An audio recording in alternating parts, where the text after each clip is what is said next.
Hello, welcome to Đồng Nai Radio and Television Station. Here comes the news today. The government has asked the related ministries and agencies to take initiative in preparing sources of goods to limit unreasonable price increases.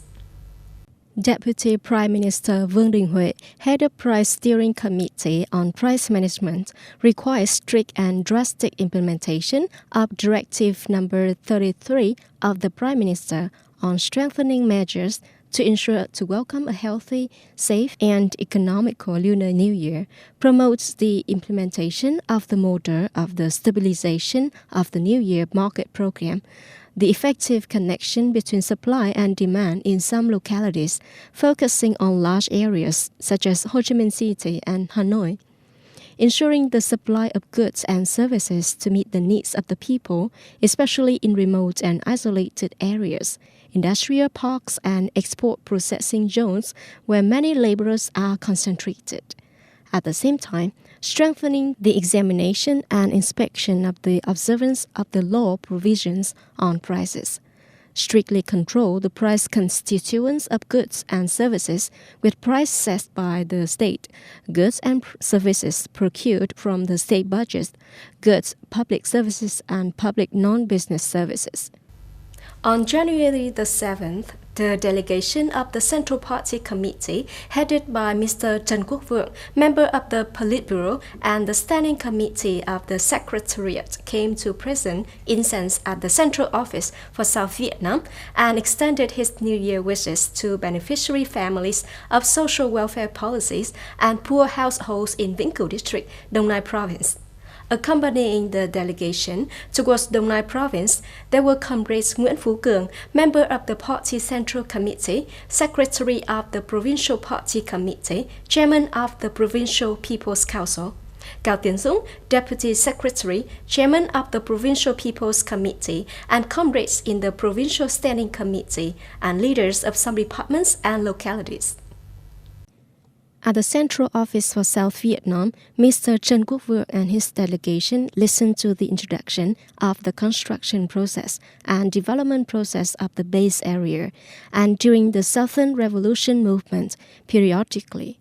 Next, the delegation laid a wreath of incense, offered incense, and respectfully paid tribute to the heroes who died for the independence and freedom of the fatherland at the Central Office for South Vietnam and the Martyr Cemetery of Mã Commune. Speaking to the people of Phu Lý Commune, Mr. Trần Quốc Vượng affirmed that the Central Office for South Vietnam is a sacred land with extraordinary people. He suggested that the people of Phu Lý Commune in Vĩnh Cửu District and the people of Đồng Nai Province continue to strive and quickly increase social labor productivity and improve growth quality. Visiting a farmer's household Võ Văn Có, a good family in Hamlet 1, Phu Lý Commune, Mr. Trần Quốc Vượng is happy to see farmers actively changing plant structure, bringing high economic efficiency. With 4 hectares planted with pomelo, his garden has harvested an average of 50 tons of fruit a year, earning 1.6 billion VND, after deducting his family's profits of over 1 billion VND per year. Orange leaf pomelo is also a fruit product associated with the trademark of Vĩnh Cửu District Gardening Association and links consumption to wholesale markets in the province.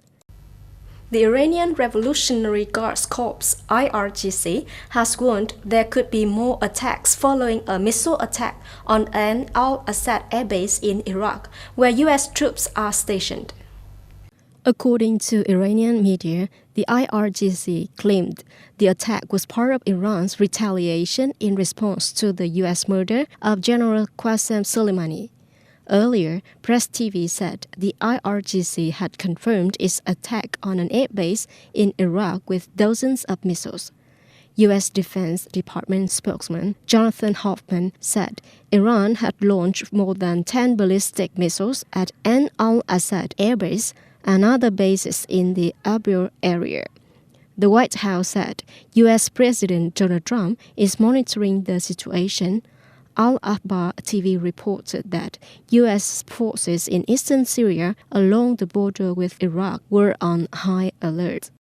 In the escalating tensions between the United States and Iran, the North Atlantic Treaty Organization (NATO) and the European Union (EU) both issued calls to avoid tensions and asked Iran to return to full commitments on the 2015 Iran nuclear deal. In Brussels, NATO Secretary-General wants to prevent Iran from taking retaliatory measures when warning Iran needs to give up all violence and all provocations. European Commission (EC) also has similar claims with NATO.